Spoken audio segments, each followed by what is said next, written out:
Boredom sometimes gets you into a lot of trouble. It's what drove me to swipe right on a guy from Tinder.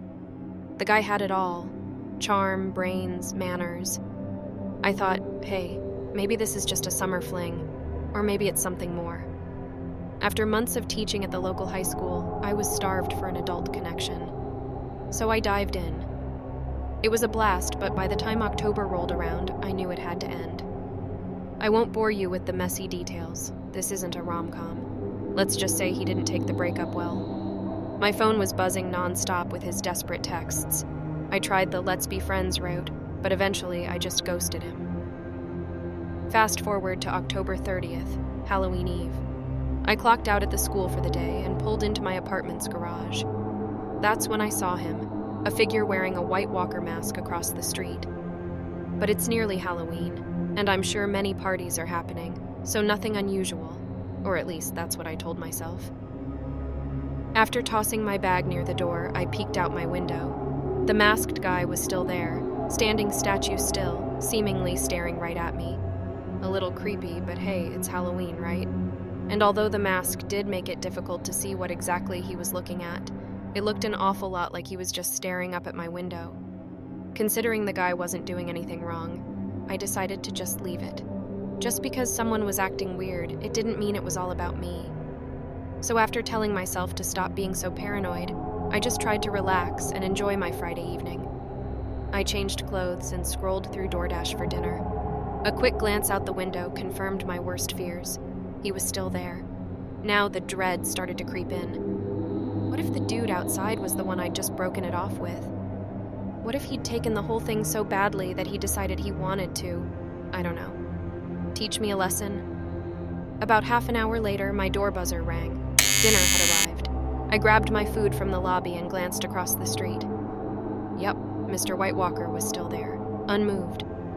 I tried to shake it off, but the buzzer rang again just as I took my first bite. I answered, but all I heard was silence. Wrong number. Halloween prank. I hung up. Then the buzzer rang again. This time I heard breathing. Furious, I slammed the phone down and stormed onto my balcony. There he was, standing by the building's directory. I had a pretty good idea who it was and told him, in more colorful language, to get the hell out of here. He looks up at me, then quickly turns and runs off down the building and around the corner. I grab my cell phone and text the guy. If you don't get out of here and leave me alone, I'm calling the cops. Moments later, he texted, I'm not near your place. Someone knocked on my door just as I was about to call him a liar. Trick or treat, a man's voice said. I peered through the peephole. The White Walker mask stared back. My heart sank. If it wasn't my ex, then who? The banging on the door continues, and I hear trick or treat in a slow, menacing voice. I just froze, a feeling of absolute terror washing over me. Snapping myself out of it, I immediately dialed 911. I'm describing to the operator what's going on while speaking loud enough that whoever is outside could hear. Undeterred, the pounding continues. This lunatic is trying to break down my door. The dispatcher said the police were coming, but I thought, they won't make it in time. And then, literally when things can't get any worse, the banging stopped, replaced by the sound of police tackling him. Cautiously, I open the door to see two officers pinning this guy to the floor while putting the cuffs on him. The police pull the mask off, and I stare in bewilderment. It's not my ex. It's not anyone I recognize. The police searched him and found a knife and plastic zip ties. My stomach churned at the thought of what could have happened. Weeks later, the police filled me in. The guy had pictures of me on his phone, photos he'd taken without my knowledge. He was one of my former students, a boy from the English literature class I taught 5 years ago. I hadn't recognized him all grown up.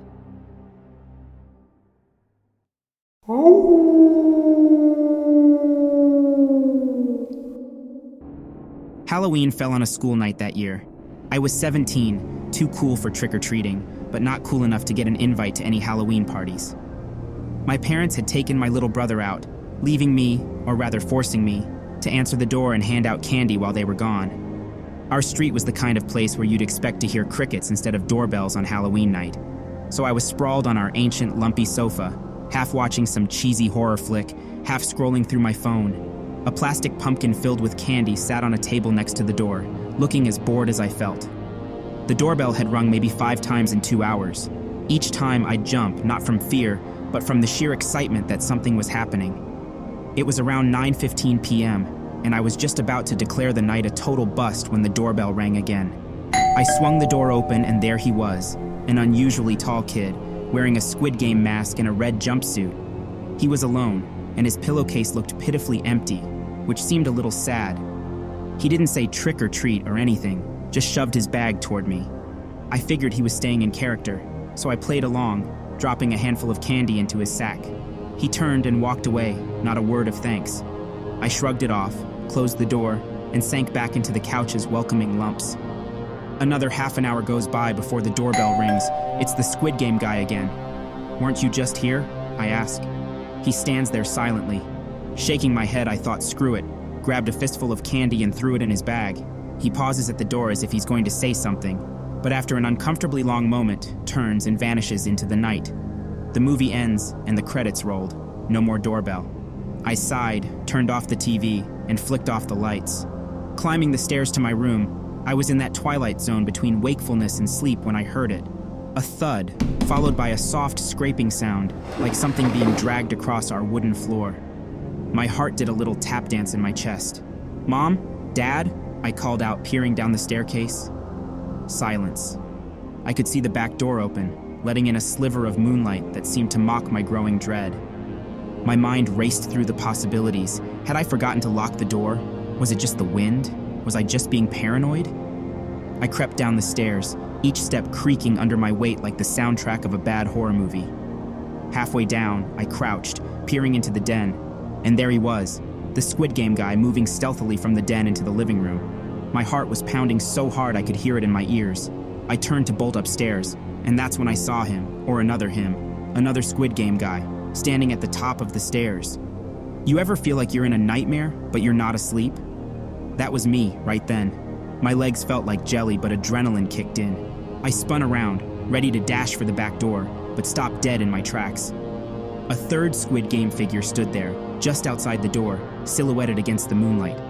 I did the only thing I could think of. I bolted for the front door, flung it open, and ran like hell had opened up behind me. I pounded on my neighbor's door until they answered, looking like they'd seen a ghost. Maybe they had. It was me. They called 911 while I frantically dialed my parents, begging them to come home.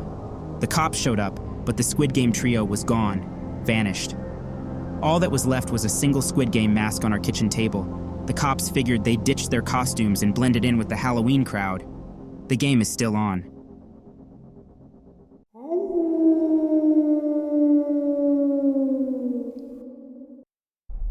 Last September, I got a part-time job working in the freakiest joint in town, a pop-up Halloween store crammed between shops at this strip mall in the suburbs just outside Dallas. Picture walls stacked high with creepy masks, tombstones, skeletons hanging around like it's their day job, and that spooky music box tune trickling out from some unknown corner of the store. As the new guy, I was stuck with the graveyard shift, no pun intended. This meant stalking and straightening out this collection of horrors from 10 p.m. to 3 a.m. It was a two-man team, me and one other guy, either Bill, Melissa, or Albert, or Al as we called him. I got my keys and on this particular night, Al was penciled in for a night of terror, work, with me. I head into the back room where cauldrons, broomsticks, and ghoulish costumes sit in boxes, ready to be stocked on the shelves. I kickstart my shift by wheeling out a pallet jack teeming with boxes to the main floor. My first task? Stacking the creepy crawlies aisle. Think rubber spiders, bats, and oh-so-delightful fake rats. Halfway through, it dawns on me. Al's MIA. Where is that guy? I wander back to the stockroom. No sign of Al. I leave the door ajar with a doorstopper, thinking he might stroll in late. Another 30 minutes go by, and I'm still the Lone Ranger in this carnival of spooks, so I recheck the back. The door is closed. Huh? Did Al sneak in while I was battling a box of fake cobwebs? I call out, and my voice echoes like a banshee wail. No answer. Frustrated, I dial his cell. He answers, sounding like he's in bed. I asked him if he was at work, and he said he wasn't coming in tonight because he was sick. Suddenly, I got the chills. I told him someone kicked the door stopper off the door, and he said it could have just come undone itself. I told him to feel better, and we hung up.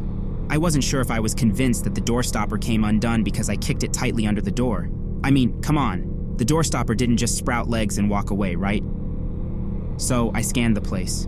Nothing. Just when I start to think I'm losing it, a loud clang echoes across the store. Okay, reality check. I'm not alone. Have you ever seen one of those horror flicks where something or someone dashes past in the background? That's what happens next. A shadowy figure skims past the haunted dolls section. I kid you not, my heart drops faster than a guillotine blade. In denial and kinda stupidly brave, I yell, "Hey, who's there?" and dash toward the figure. He vanishes into one of the aisles.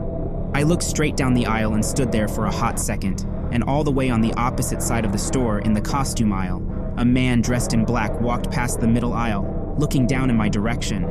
I stood frozen for a split second, then I started speed walking down the center aisle and yelled, "Excuse me," very loudly.